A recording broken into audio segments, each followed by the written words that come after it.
Hello, good morning, everyone. Today is a good day. Happy Thursday. Um, to start our day this morning, I wanted to share a poem that Elizabeth, my friend Elizabeth Harrington, shared with me, and I know it just keeps coming back to me. And it's a historical poem. It was a poem written in 1969 by Kathleen O'Mara, and then it was reprinted in during the Spanish flu pandemic of 1919. And I just thought how, over 100 years ago, this poem's over 100 years old, over 130 years old, and that it has served people during times of being sheltered in place and quarantined now for over 100 years. So I'd like to start off this morning with that poem, and then I'll post that later today. So I see Darlene is on. Good morning, Darlene. Good to see you. And so here's the poem. And people stayed at home and read books and listened, and they rested and did exercises and made art and played and learned new ways of being and stopped and listened more deeply. Some meditated, someone prayed, someone met their shadow, and people began to think differently, and people healed. And in the absence of people who lived in ignorant ways, dangerous, meaningless, and heartless, the earth also began to heal. And when the danger ended and people found themselves, they grieved for the dead and made new choices. I'll read that one more time. And people stayed at home and read books and listened, and they rested and did exercises and made art and played and learned new ways of being and stopped and listened more deeply. Someone meditated, someone prayed, someone met their shadow, and people began to think differently, and people healed. And in the absence of people who lived in ignorant ways, dangerous, meaningless, and heartless, the earth also began to heal. And when the danger ended and people found themselves, they grieved for the dead and made new choices.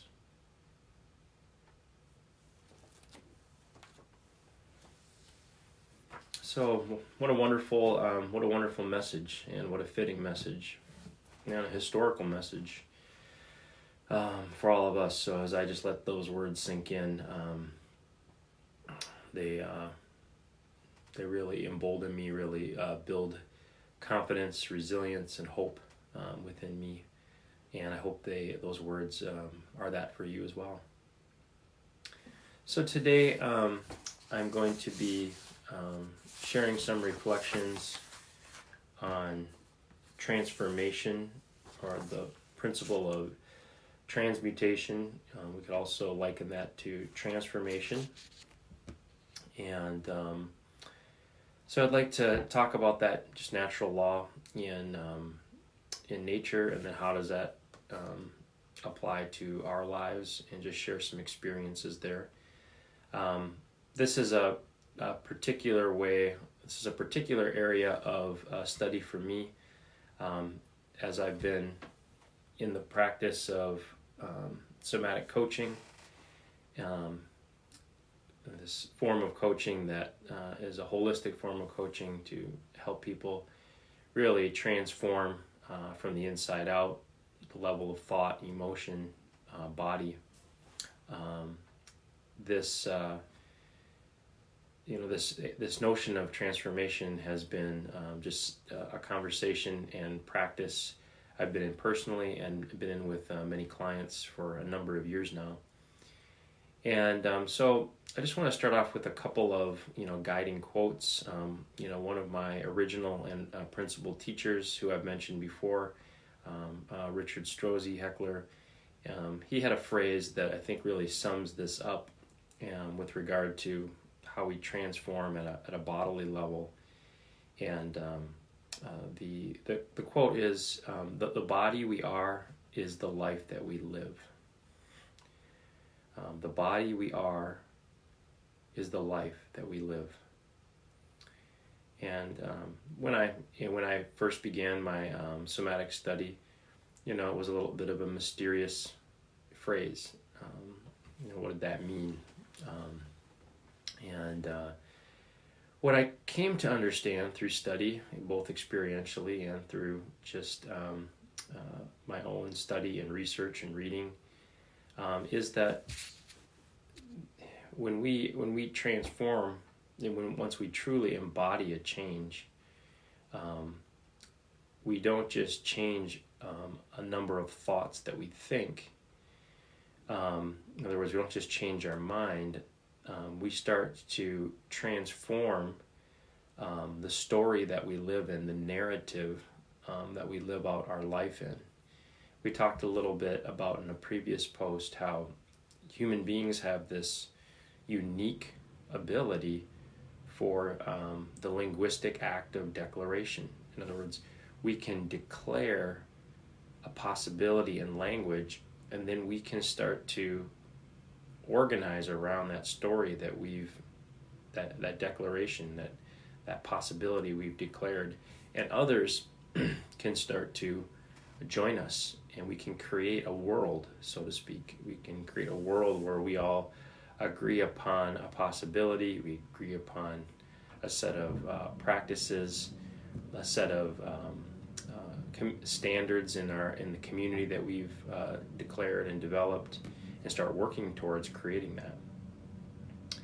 And so with that unique ability to declare, we create a new narrative. And narratives are important because human beings, we need a story, we need a narrative. The story is what is the bridge between the impersonal, objective facts we know in our rational mind and our actions and behaviors, that unconscious part of who we are. In other words, we can't just be a set of facts and a set of behaviors. In between, we need a story. We need to have something that glues it all together. And the story we live in, whether it's a conscious story or it's an unconscious story, the story matters. And if we walk that story backward, if you listen to yourself, the story you tell yourself right now, the story you tell yourself about quarantine and who you are in quarantine, underneath that, why that's important is because if you walk that backwards, you will find your underlying belief system. And we as human beings, we organize around those beliefs. We shape ourselves around those beliefs. And those beliefs begin to form a character structure, literally a structure of our nervous system, that when we're under pressure, it ignites that character structure, this neural net we've built. And our actions flow out of that character structure, and the actions we take are in direct proportion to the story we've built around that situation.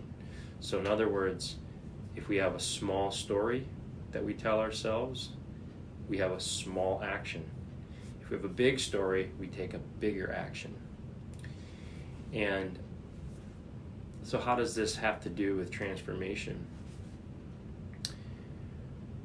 What it tells us is that, again, we don't just change our thoughts, and we don't just change the story. That's all. I always visualize it as a circle that is continuous from narrative to belief to character structure to action back to narrative. and they're all woven together. And so when we change and we start to transform our story, we literally are starting to remodel our nervous system, our character structure, and what we'll observe in ourselves and others will see in us is a different way of showing up in our lives in a particular situation. And that will be a transformation at a deep body level or deep neurological level, where, for example, where it would show up perhaps as someone in a situation where I'm normally quiet and reserved and just sit back in the corner and listen. If I truly start to transform really at a deep embodied level, all of a sudden somebody might observe me sitting up versus sitting back listening.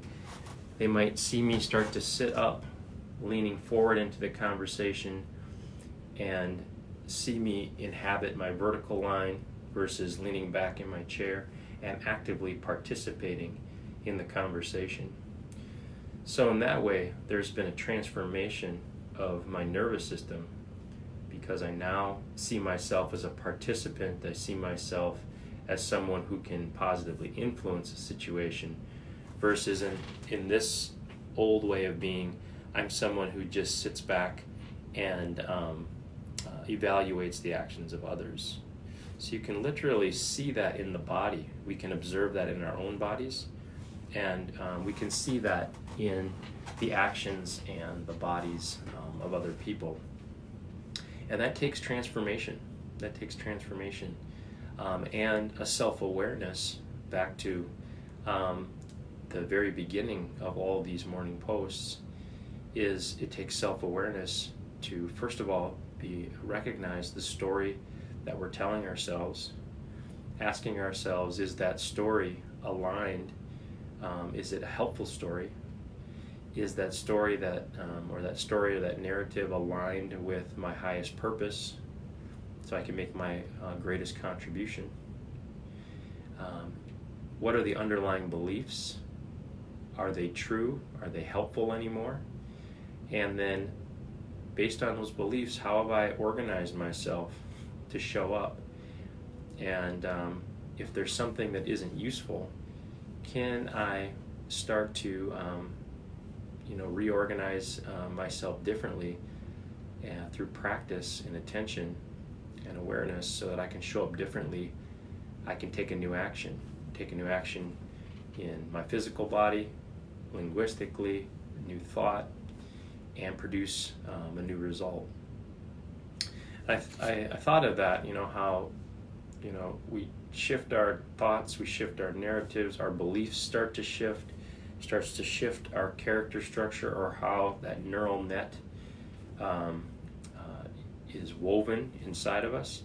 And that reminds me of that, I think for most people, pretty common statistic that 93% of communication is nonverbal. And people only remember 7% of the content of what we actually say.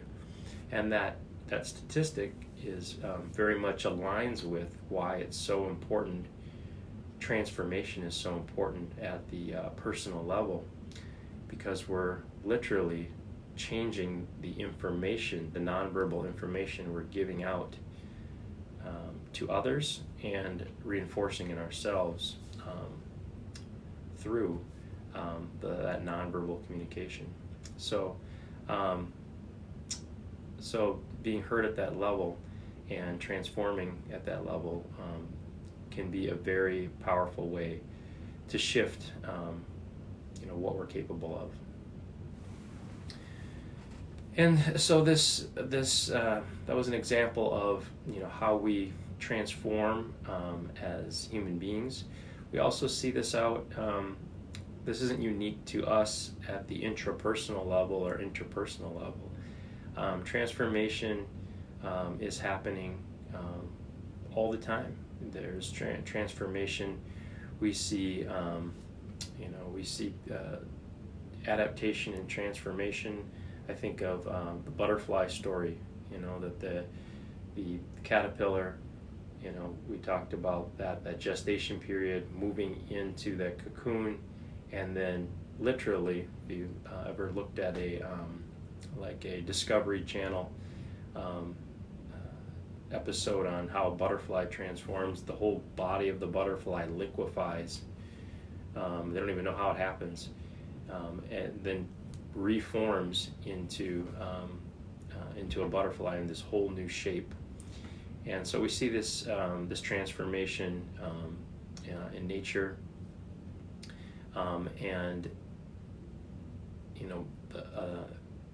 nature responding and transforming to the circumstances. We see, I think of just the transformation of the seasons. I've always been attuned to that, going from the transformation from summer to fall to winter back to spring, that cyclical transformation of just noticing that dynamic, that nature is constantly in this cycle. And the last area that comes to mind as far as this continual transformation, since I spent a lot of time outdoors, hiking and kayaking, it's one of my passions, is I've always been attuned to the ongoing transformation of nature, and the contrast to our urban and suburban lives. When I walk through a neighborhood, a beautiful neighborhood, I see immaculate lawns. I see beautiful houses, flower boxes in full bloom. I see swept driveways, and that's all inspirational, and that's all beautiful. And I'm in the same practice at my home. I like to make it look attractive, and I like tending to it and taking care of it. And I notice that when I'm out in nature and I'm out in the woods, that is not nature's way. When I look closely, the time this really struck me is many years ago. I was on Basswood Island up in the Apostle Islands. I was on this hike, and I was just walking quietly in silence. And what caught my attention, I guess for the first time at a deep level, was at first I was looking up at nature, looking at these beautiful trees in full bloom, just majestic. And I was so captivated up here, looking at the beauty of all these mature, fully foliaged trees. I hadn't really let myself settle down and look at the forest floor and what was happening at the forest floor. And for whatever reason or whatever state of mind I was in at that moment, I let myself kind of drop and look at the forest floor, and I realized when I looked at the forest floor, there was something very different going on. There were fallen branches. There were dead leaves that were decomposing. There were branches that had broken off and were half decayed. And also, in the midst of all that decay and just decomposing matter, there were these new trees shooting out of all that decayed plant material. And so for the first time I realized, nature's way is a constant transformation. It's this cycle of, birth, new things shooting up, then those trees maturing into, their full capacity or their full expression, and then a dying away and a falling back to the forest floor, decomposing, becoming compost for the next new shoots, the next new life that is going to form. So there's this ongoing transformation in nature that in that moment I really allowed to land in me. And it was very different from the suburban scene where everything is just kept majestic, and we rake up all the dead matter. We prune out anything that starts to grow where we don't want it to grow, and everything, I guess if we were to take the forest and do that, we would rake up all the leaves off the forest, we'd clip all the new shoots that we didn't want, and we just have the trees with an immaculately groomed forest floor. That's if we took that same mindset to the rhythm of nature, and so that was just a good moment, because when I look out at the natural world, it gives me a moment of reflection, and I realize, my life is more like that forest than it is like my immaculately manicured lawn. My life has been things falling away and dying, and there's loss, and they fall away and they decompose, and then out of that new possibilities start to shoot up, and I nurture those, and those grow and mature, and then they fall away. And so when I look at nature's balance, or how nature organizes itself, it's much more instructive and guiding and reflective of my life than a picture perfect manicured lawn or a perfectly manicured beautiful park. Again, there's nothing wrong with having those, that beauty and that level of intention. I think it has its own inspiration to us. And it can be helpful to have that affirmation that nature provides us. And so we can say, you know what? I can that aligns with the experience I'm having in life. And that I can go through this ongoing transformation over a lifetime. And I can let things fall away and parts of myself fade away. I can experience loss. I can let that fall to my metaphorical forest floor. I can let that become compost in me and grow something new out of myself, and be in this continual cycle of growth and renewal. So I just wanted to also just share a story, an example, a scientific story around how we transform through experiences. This was from some study with Peter Levine, who is an expert in somatic resilience and somatic healing of somatic trauma. And it's from a course he taught on trauma and memory. And what he talked about, and it speaks to transformation from more of a scientific point of view. And what it really is in this study of epigenetics. I just shared this metaphorical experience in the forest, and that can be poetic. It can be very helpful, and when I look at the forest, it's real. And then this next story is really around also taking that lens of scientific study as another validation point to understand how we change as human beings.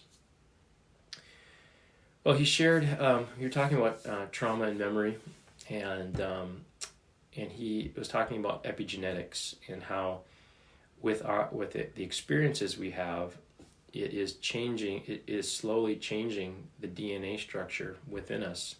So we're not just changing the physical shape, but through practice and experiences we have, it changes our DNA, and we then pass that DNA on to our offspring.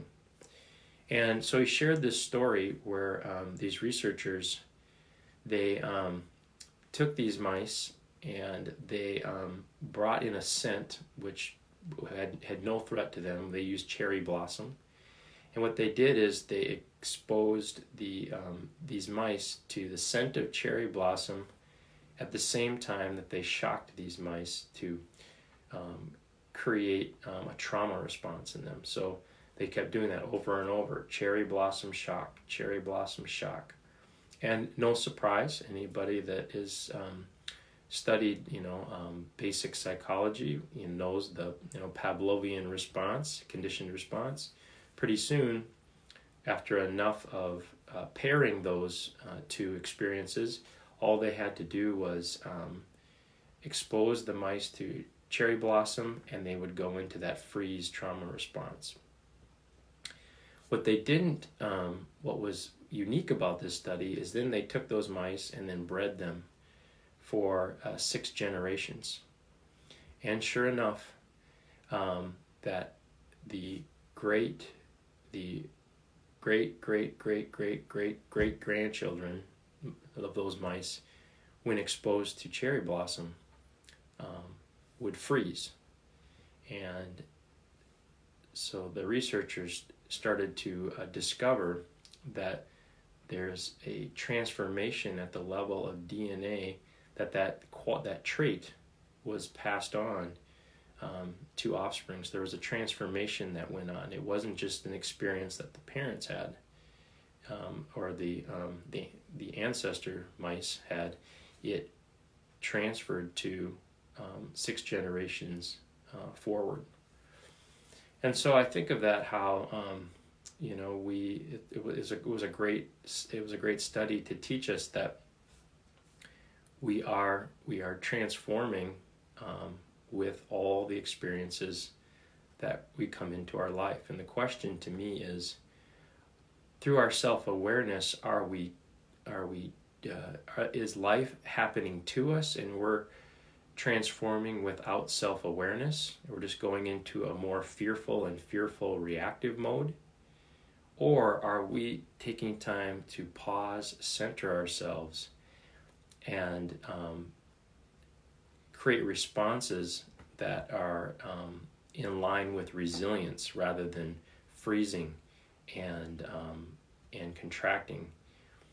And that's, as I've been in the practice of self-awareness and centering and learning how to be choiceful, that's a powerful possibility. And it's even more powerful is the actual experience of doing it. And to have science validate that by doing that, we are positively shaping our DNA so that we are going to have more and more resilient responses. In other words, who we are is not just who we are. We can change over a lifetime. We can change until our very last breath. And so that's, to me, that is an empowering story and an empowering awareness that we don't have to just be reactive. We can be proactive, and we can co-create with anything that's happening. So those are my my reflections as far as transformation, things we see in nature, as well as how that can apply to our lives. They aren't just beautiful things or poetic things we see in nature, but they have science behind them. They can be they're roadworthy, and we just have to have the awareness and the practices to start to access them. And they can literally shape who we are and how we show up, especially during times like this, where life is asking us that the old way isn't working, and life is asking us to change and transform. What if we all did that in a very conscious and intentional way, and became more, and actually have this felt sense of growing and changing from this experience, versus just getting through it? What if we were all better from this experience, from these stressors, because of how we organized ourselves, our self-awareness, our attention, the actions we took? And my experience is that we can grow from this. We can say that we worked with this conflict in a way that it transformed us in powerful ways. So my last, closing thought here is,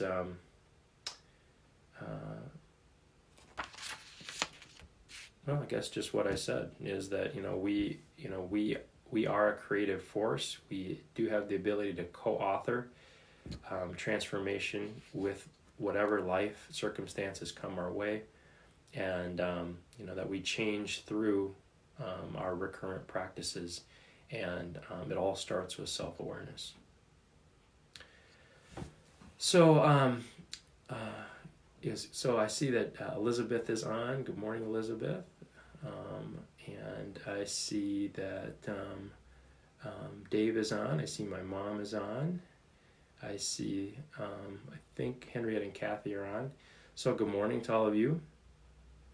So let's prepare ourselves here for our meditation this morning.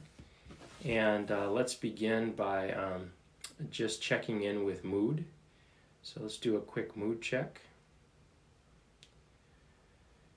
And we're bringing attention to our mood, and bringing attention to whether that mood is a mood that has shifted since the beginning of this post this morning.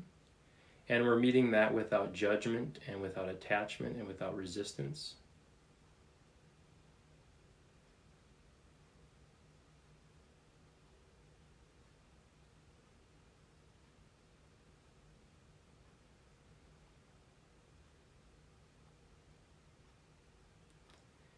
And then let's begin with relaxing ourselves systematically from head to toe. So relaxing our eyes,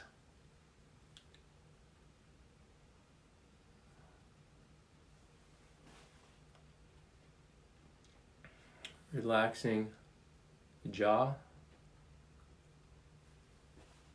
and chin,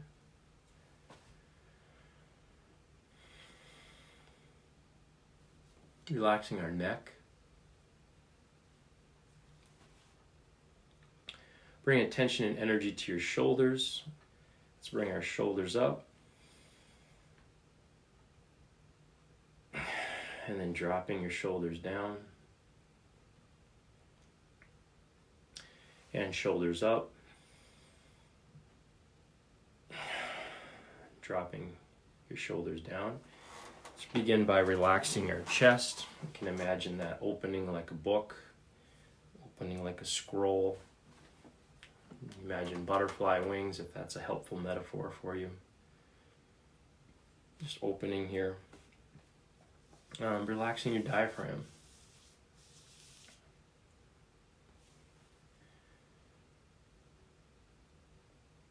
And relaxing your belly. You can do this practice called Shinkan meditation. It's just creating a vibration at the center of your body, helping to release the tension.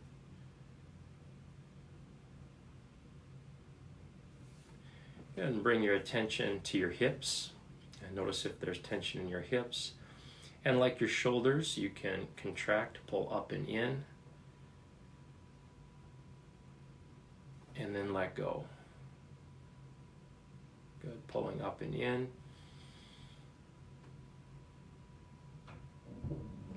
And letting go. Relaxing your thighs and knees,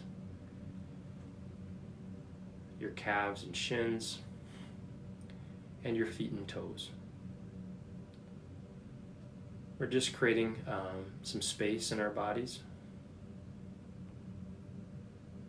letting go of the tension. When we let go of that stress and tension, we can open up to our higher level of thinking.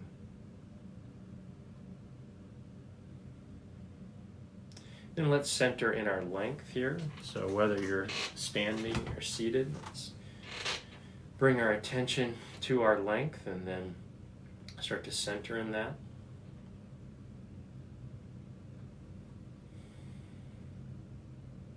As you center in your length, start to feel yourself creating that alignment. Feel this as a line of your self-respect or dignity. Feel this line as this felt sense of power, that we have our own relative power and influence on the world, and we can take actions that can positively influence it. And feel yourself, we're straightening and we're settling. Feeling ourselves as a bridge between heaven and earth.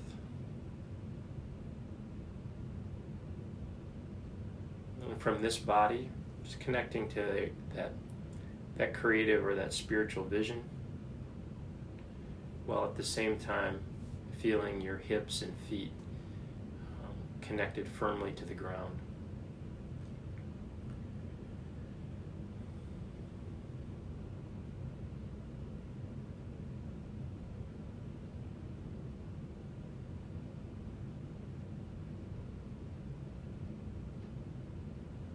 And with your imagination, your attention, take a deep breath in through the crown of your head.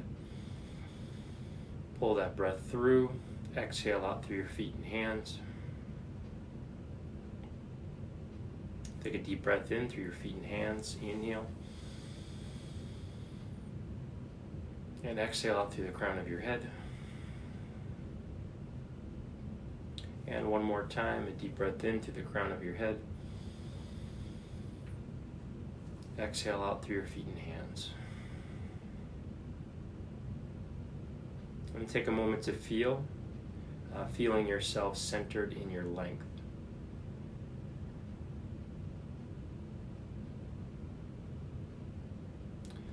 And let's bring our attention to our width from left to right. Let's take our left hand, place it on our chest and our heart center, right hand on our belly. And this practice is really just a symbol of like a self-embrace, reminding ourselves, symbolizing our commitment to our personal boundaries, reminding ourselves to develop, cultivate ourselves physically, emotionally, mentally, spiritually. Let's just take a moment to bring thanks and to bring attention to ways you've developed or cultivated yourself in the past couple days. Maybe exercise, maybe you read something to enrich yourself, good sleep, good friends, good support, good conversations. And then begin to also feel the boundaries of your skin. This is our most fundamental boundary. We decide who comes in and who stays at a distance. So we're going deeper than the thought of our boundaries and actually feeling them in our bodies.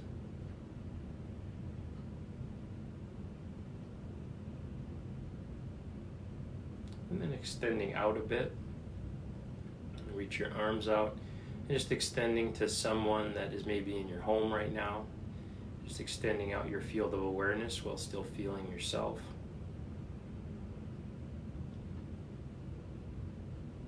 And extending out, maybe outside if you're indoors, extending out to nature. The trees, the sky, the grasses. And extending to everybody on this call. So I'm imagining all of you in a circle standing here.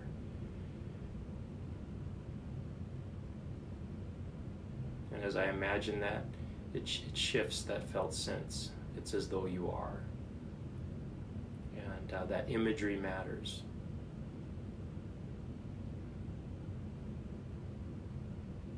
Then extending out a little further, see if we can include an opponent or an enemy, someone who we have a grievance with. We can still have a healthy boundary with them, and at the same time extending some love, some compassion, maybe a little forgiveness. And let's take a deep breath in through our left hand. Deep breath in. Pull that breath through. Exhaling out your right. And a deep breath in through your right hand. Pull that breath through. Exhale out your left hand. And one more time, a deep breath in from your left hand. Pull that breath through, exhaling out your right. Taking a moment to feel yourself centered in your width, balance between self and others. Relaxing your arms, feeling that balance. Let's start to feel into our depth. So feeling into our history at our back. Just leaning back, allowing your attention, your imagination to move back to where you've been, all the experiences that have shaped you. And slowly starting to lean forward, imagining that space in front of you as your future. What's your vision? Short-term visions, long-term visions, creative projects, new qualities that you want to develop in yourself. And also leaning back again. Feeling our teachers, feeling our history in terms of our lineage, our parents, our grandparents. Maybe feeling that 7 generations back. Just thinking of that the story with the mice and the cherry blossom, just connecting into what are all those resiliencies that you inherited from your parents and grandparents and great-grandparents that they passed to you. And what can you send off to your children 7 generations from now? How are your actions going to shape the future? What can you pass on?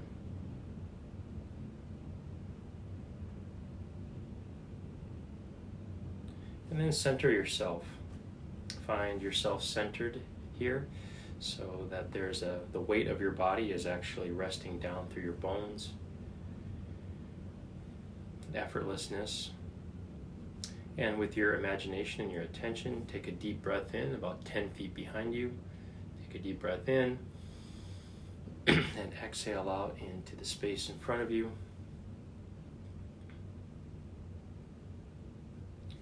And then take a deep breath in about 10 feet in front of you. Pull that breath through and exhale out through your back. One more time, take a deep breath in from your back. Pull that breath through, exhale out into your future. Centering in our depth, our relationship to past, present, and future. Then bring attention and energy to your right hand. Place it below your navel, dropping your attention into your physical center. So that helps us drop out of our thinking self, dropping into our feeling self, our intuitive self. Let's take 3 deep breaths here. A deep breath into your center.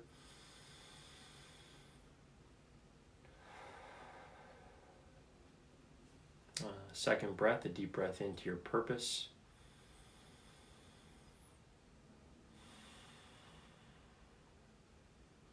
And a deep breath into the mystery, all those things that are beyond our knowing.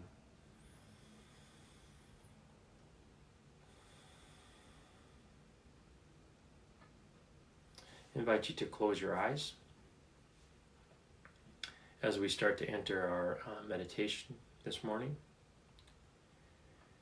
Again, if as we do our 1-minute meditation, if you feel like it's important for you to sit longer, please do just pass on the closing chime and my words of closing, and just continue to sit for as long as it feels right for you this morning. And as you close your eyes and enter that inner space, set your intention. Remind yourself, for the sake of what, that you're doing this meditation practice.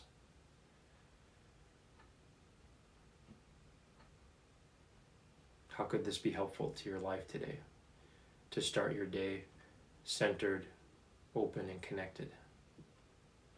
How might your day unfold differently, starting your day out this way?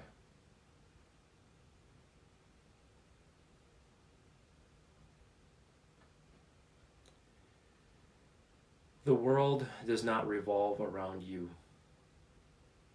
The stars and the planets, spinning through the ballroom of space, dance with one another quite outside your small life.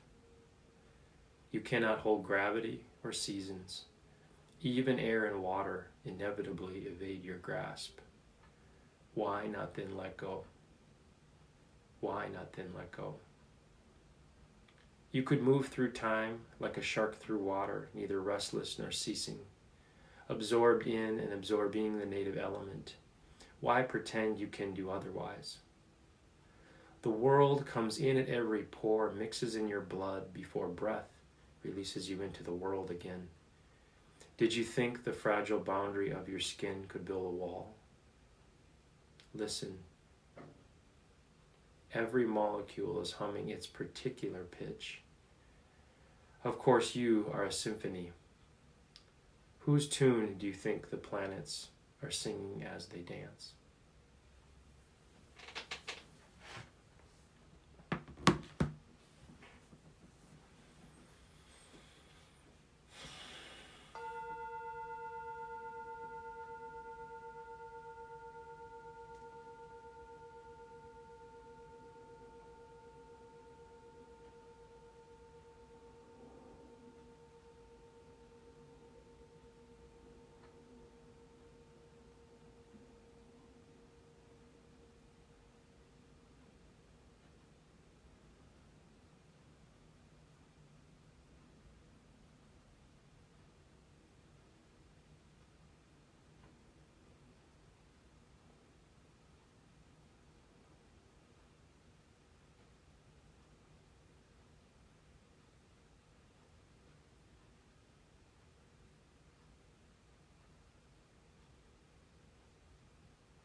The world does not revolve around you.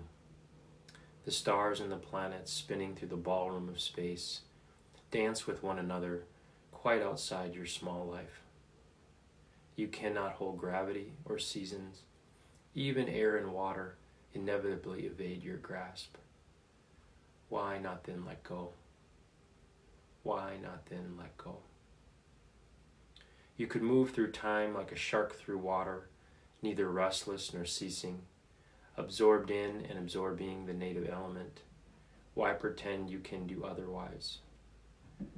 The world comes in at every pore, mixes in your blood before breath releases you into the world again. Did you think the fragile boundary of your skin could build a wall? Listen. Every molecule is humming its particular pitch. Of course, you are a symphony. Whose tune do you think the planets are singing as they dance?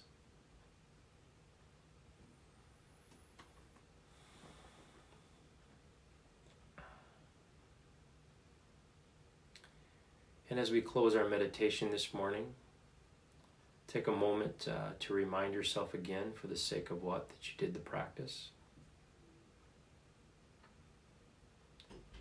And then very slowly and very gently, begin to move your arms and legs. Very slowly and very gently, begin to open your eyes and let the outside world come back in again.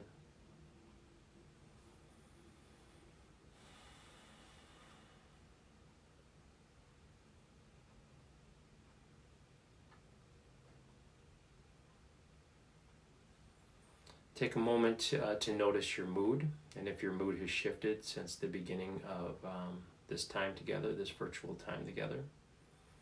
And notice the thoughts you're thinking, and maybe some creative images that may be moving through your imagination. Just noticing those shifts.